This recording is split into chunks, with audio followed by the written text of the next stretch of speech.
Le Gers, région du Bas-Armagnac. Les vignes arborent déjà les couleurs de l'automne, le temps a changé, les températures ont chuté. Pourtant, au domaine de Bordeneuve, à l'intérieur du chai, on dépasse les 50 degrés, c'est l'alambic qui tourne à plein régime. Après les vendanges, une fois le raisin pressé et la fermentation effectuée, place à la distillation. Pendant près d'un mois, le vin va ainsi circuler dans l'alambic, sous le regard permanent du distillateur. Mon rôle, c'est de vérifier déjà que tout marche bien, qu'il y a du vin qui arrive, qu'il y ait du feu. On travaille avec la main. Vous voyez, ici, on a une décharge thermique qui se fait au fur et à mesure. Ici, c'est froid. Et là, on commence à sentir que c'est de plus en plus tiède. Et plus on va monter, plus ça va être chaud.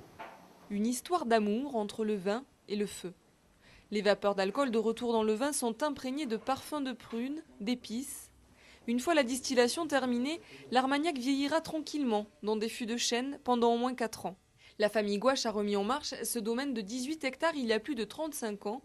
Un château où l'on produit exclusivement de l'Armagnac haut de gamme destiné à l'exportation.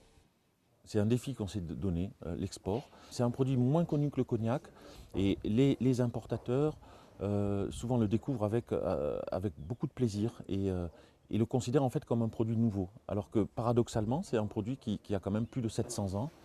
Les États-Unis, l'Angleterre, le Bélarus et aujourd'hui un nouvel Eldorado pour les producteurs d'Armagnac, la Chine.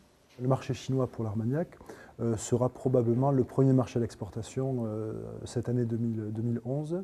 Il était 9e l'année dernière, donc il s'est fortement développé. Pas question pour autant d'en oublier les traditions. Distillation rime avec dégustation.